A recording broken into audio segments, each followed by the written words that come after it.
waan dalaydu hunda keeysatti ilma namaa osoo hin taane rabbii tokkicha jaalachiisuuf rabbii tokkichaaf je'ii dalagi. irra hedduun ilma namaa yeroo namarraa arke ni qaanfata.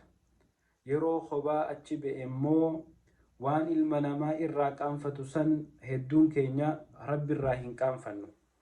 rabbiin nu arkaa jennee osuma beeynuuti hanga ilma namaatirraa qaanfannu takka rabbi irraa qaanfachuu, hanga ilma namaa sodaannee badii adda addaa dhokonnee dalaynu takka yeroo dhokonnu san rabbiin nu arkaa jennee yaaduu dhiisuun akka malee waan hamtuudha. obboleessa kiyya rasuulli rabbii sallallahu alayhi wasallam ittaqillaha haythumaa kunta, bakkuma feete jiraadhu rabbii kee sodaadhu nuun jedhe.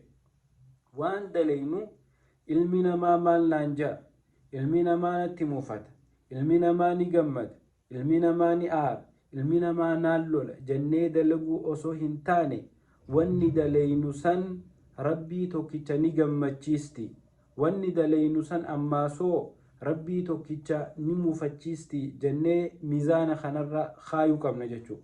yoo qaanyii fi sodaan teenya ilmuma namaa qofa taate san rakkina guddaa qabnaa, deebinee if haa to'annu, keessa keenya haa sirreessinuu isiniin jedha obboleeyyan kiyya.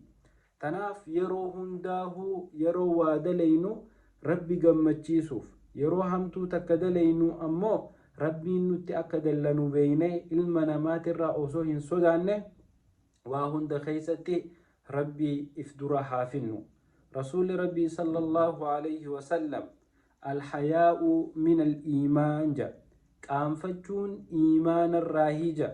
ilma namaa hin qaanfatina isiniin jechaan jiru, garuu ilma namaa caalaa kan irraa qaanfatan, ilma namaa caalaa ka sodaatan, ilma namaa caalaa ka kabajamuu qabu, ilma namaa caalaa kan akkaan ifirraa eeguu qabnu, kan dukkana keessatti nu quba qabu, kan mana keenya keessatti nu quba qabu, ka gaafa namni rafe nu quba qabu, ka bakka namni itti nun arkine hundatti nu quba qabu, khaaliqul khalqi allahu jalla wa'ala isa tokkicha qofa qaceellotti sodaachuu qabna, firraa eeguu qabna, isarraa qaanfachuu qabnaa jechuudha.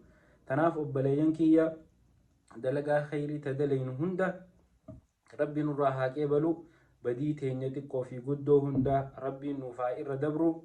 ilma namaatiif osoo hin taane rabbiif jennee waan dalaynu haa dalaynu. wassalaamu alaykum.